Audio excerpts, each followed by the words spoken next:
দেবো গায়ে, তবু যেতে দিতে হয়, তবুও চলে যায়। আজকে তোমাদের বিদায় দিন, ভারাক্রান্তের দিন। আমি মনে করবো তোমাদের এই বিদায়টা হচ্ছে একটা আনন্দের দিন। কেন আনন্দের দিন? তোমরা যখন এই কলেজে ভর্তি হয়েছ, তখন তোমরা একটা সার্টিফিকেট নিয়ে ভর্তি হয়েছ। এখন কিন্তু আবার আরেকটা সার্টিফিকেট অর্জন করতে যাচ্ছ। আমাদের যদিও কষ্ট হচ্ছে তোমাদের বিদায় দিতে, কিন্তু তোমাদের মঙ্গলের জন্য, তোমাদের কল্যাণের জন্য, তোমাদের কেরিয়ার অর্জনের জন্য আমাদেরকে তোমাদের বিদায় দিতে হচ্ছে। কারণ এই সার্টিফিকেট অর্জন করার পরে তোমরা যাবে আবার উচ্চশিক্ষার জন্য।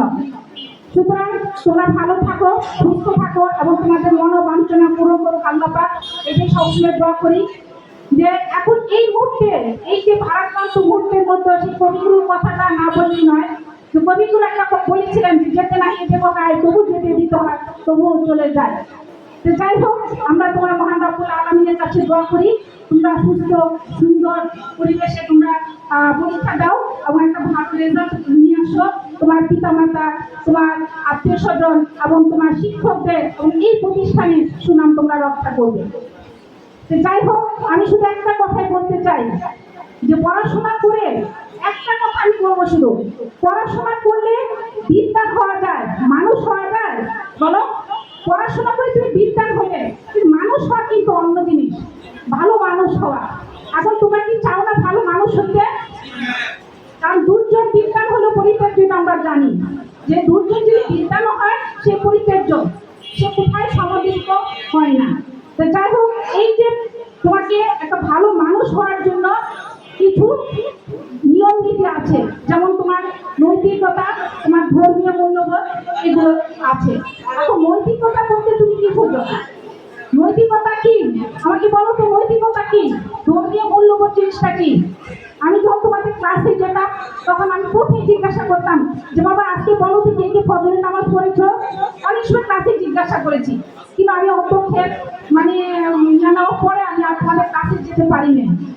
আমি রমজান মাসে আমি জিজ্ঞাসা করতাম যে কে 30টা রোজা রেখেছো, তাই না?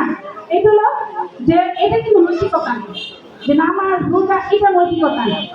যে এখন শিক্ষা এবং নৈতিকতা এই দুইটা জিনিস কিন্তু একবারে অঙ্গাঙ্গিভাবে জড়িত।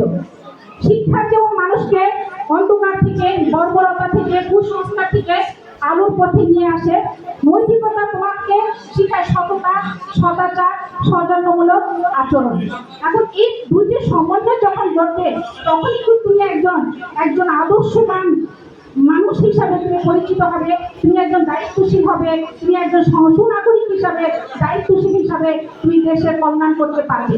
সুতরাং আজকে আমাদের এই নৈতিক অবক্ষয়ের কারণে সমাজে অপরাধ প্রবণতা বেড়ে চলেছে। আমি আশা করব তোমরা ভালো মানুষ হও। যে ভালো মানুষ হওয়া শিক্ষার সংজ্ঞা কি? যে আচরণের স্থায়ী পরিবর্তন।